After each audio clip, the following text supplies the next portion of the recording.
tell me, why did you decide to run? All right, so 2020 was the year that crossed the line for me. Okay.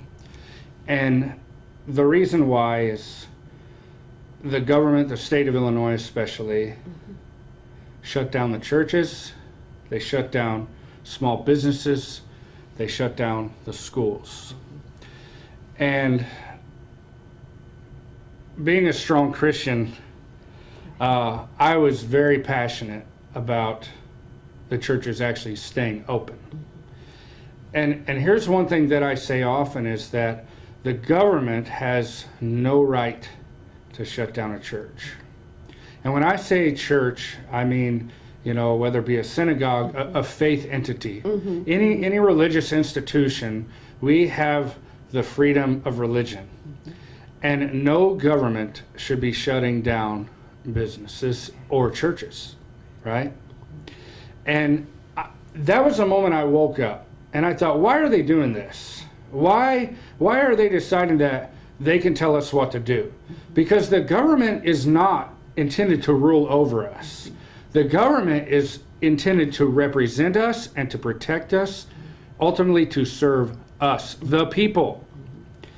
And I began to pay attention to what is really going on in the state of Illinois, and it was alarming. Yeah. And by how fast they were pushing this agenda to divide the people and really to break the people. And when I say the people, I'm included. Right. I'm part of the people. And I realized that Larry Walsh was our representative. Larry Walsh Jr. is our representative, and he's part of pushing this accelerated agenda to what it really is amounting to is destroying the state, making it harder for people to live.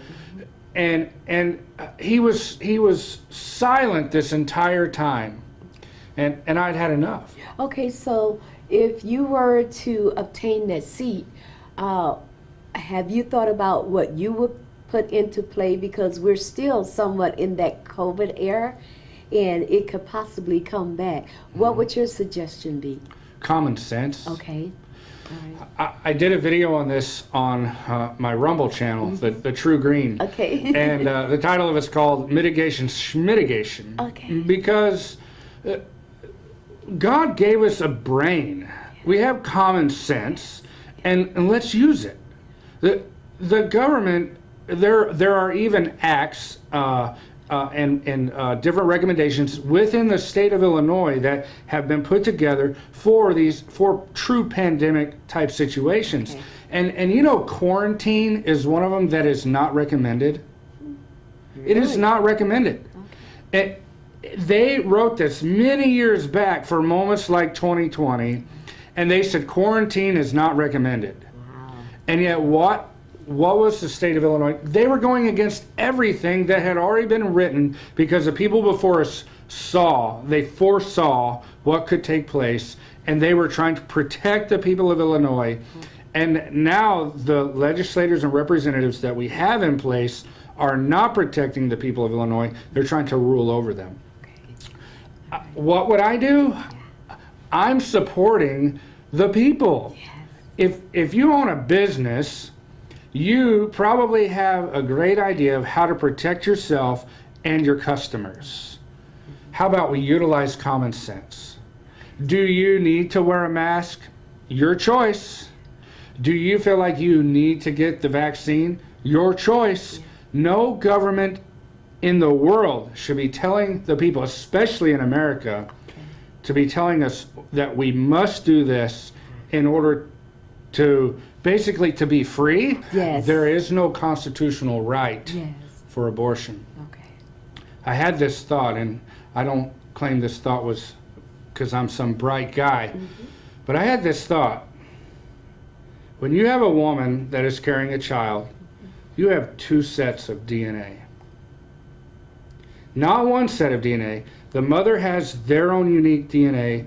The child has their own unique DNA. That's not her body. Okay. That's not her body. I do not support abortion. Okay. I'm pro-life. Okay. And I will tell you this very reason. I'm very familiar with the situation of 3 beautiful children that were conceived from a lifestyle that is shocking to most people. And when I think of the standards of what the Democrats are pushing, Illinois is one of the most radical states for abortion. And they celebrated it in the middle of night, in the darkness. These beautiful children were conceived in an unthinkable lifestyle. I know that this mother had an opportunity. And I know that this mother was headed for an abortion clinic. But something switched in her and said, no, I'm going to choose life. She chose life.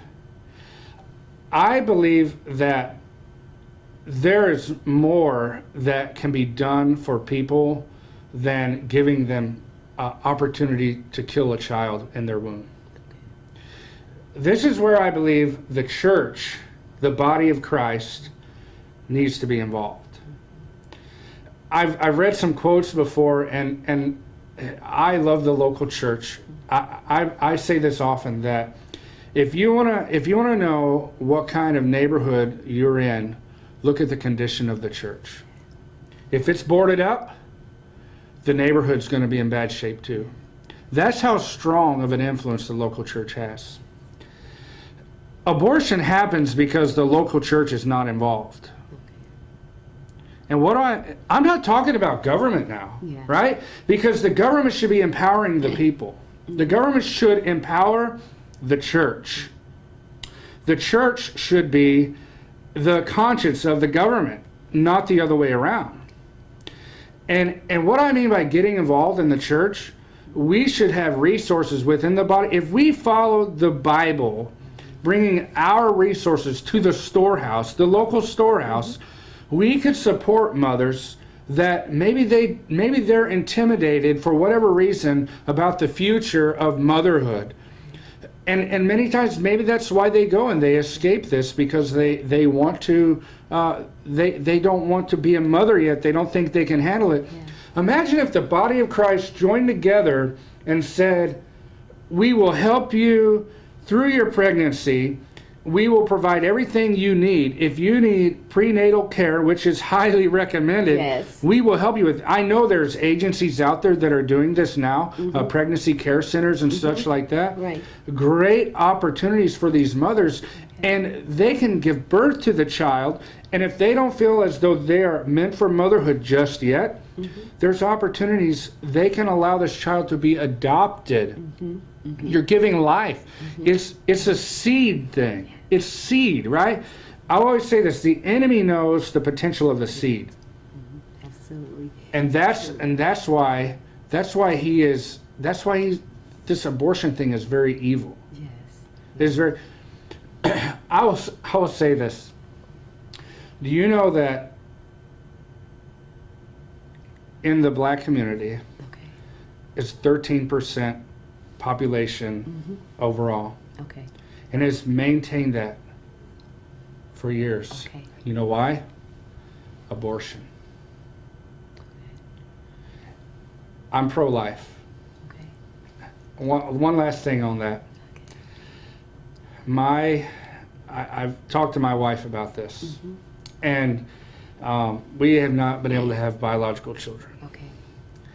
And I asked her one night, I said, Lori, if you were pregnant and were about to give birth, and the doctor said you have to choose between you or the baby to live, what would you choose?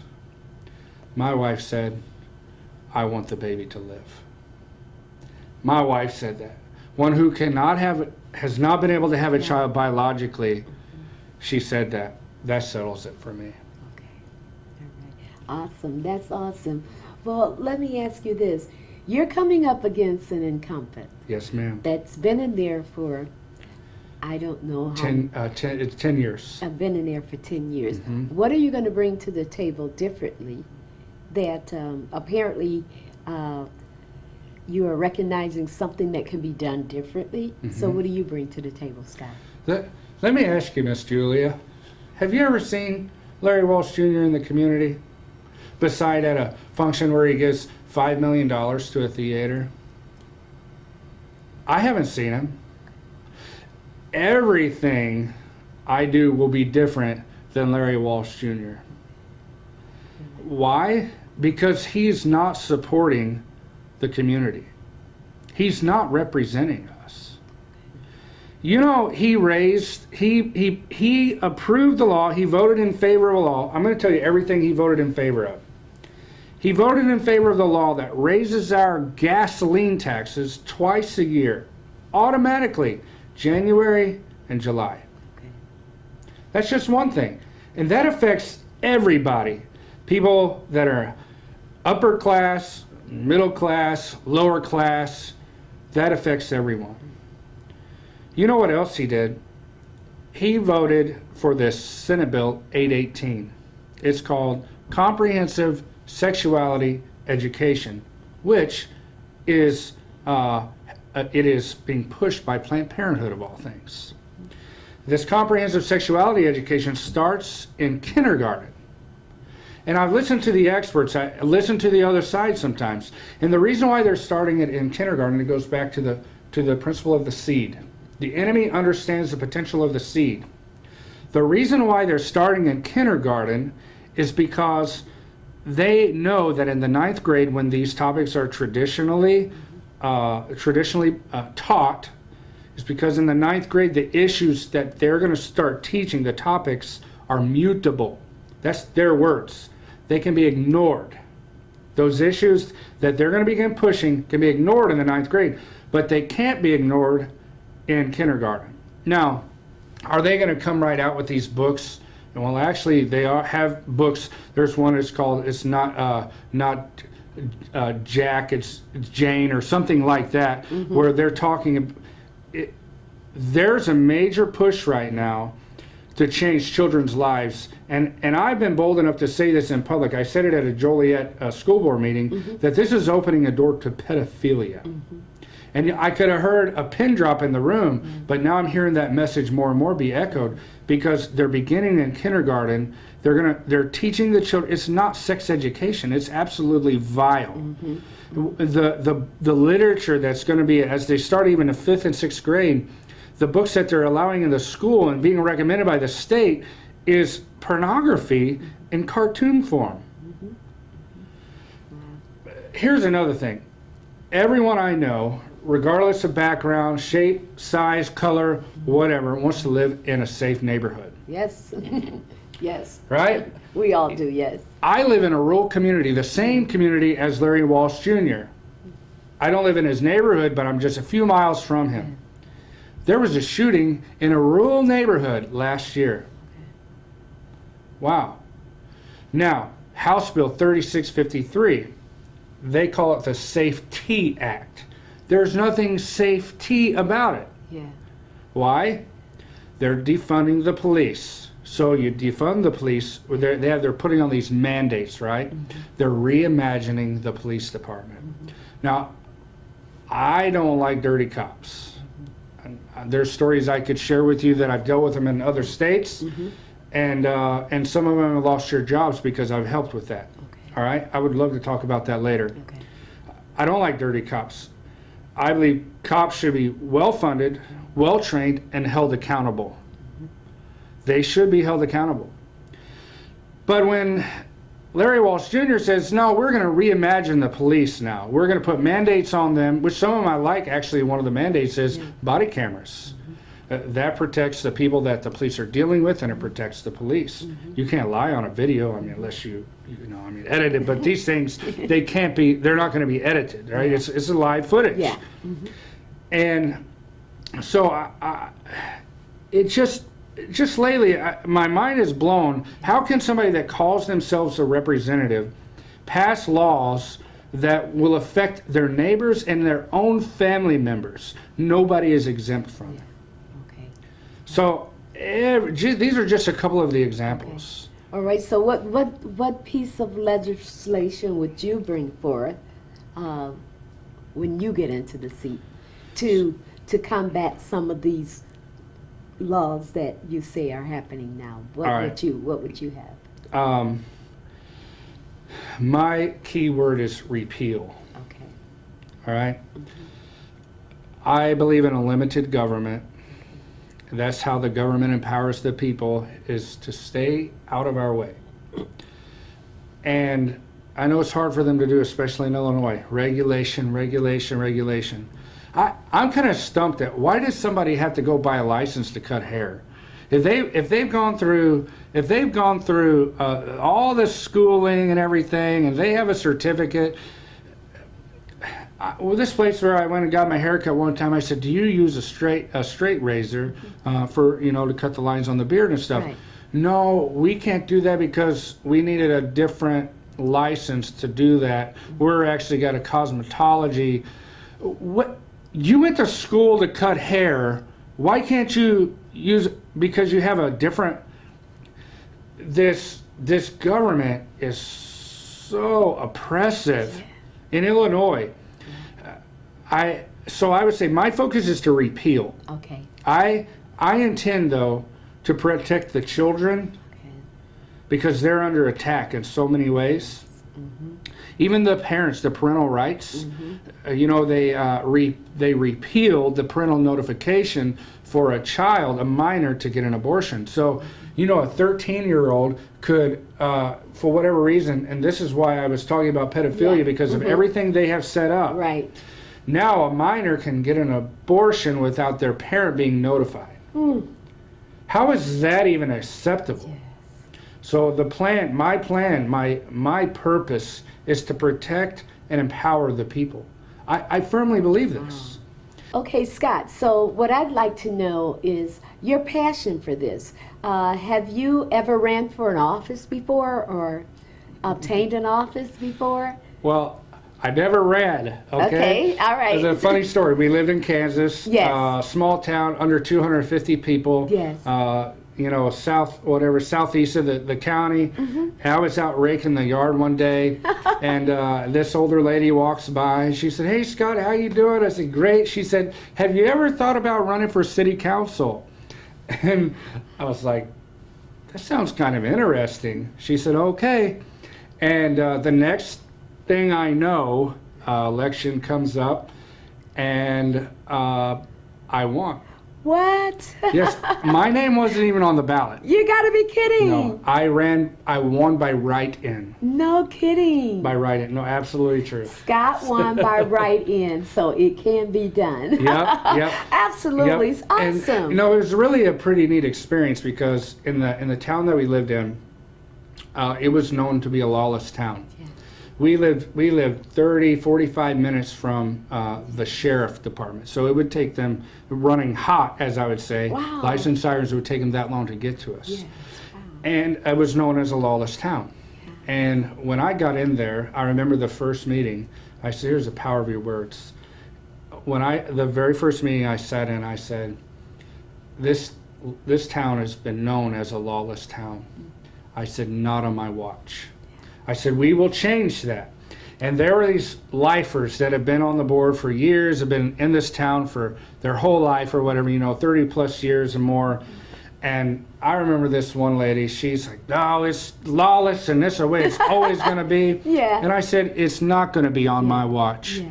And by the time, excuse me, I had stepped down because we were relocating. We were able to implement the neighborhood watch program. Wow, awesome. And the sheriff, the first couple of years I lived there, I saw the sheriff, maybe the deputies, roll through there maybe 4 or 5 times, just in 1 year. Yeah. Very little. Okay.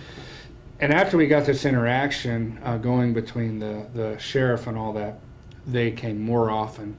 And the lady that was against it turned, she had a change of heart, Yes. and she was for it. Yes.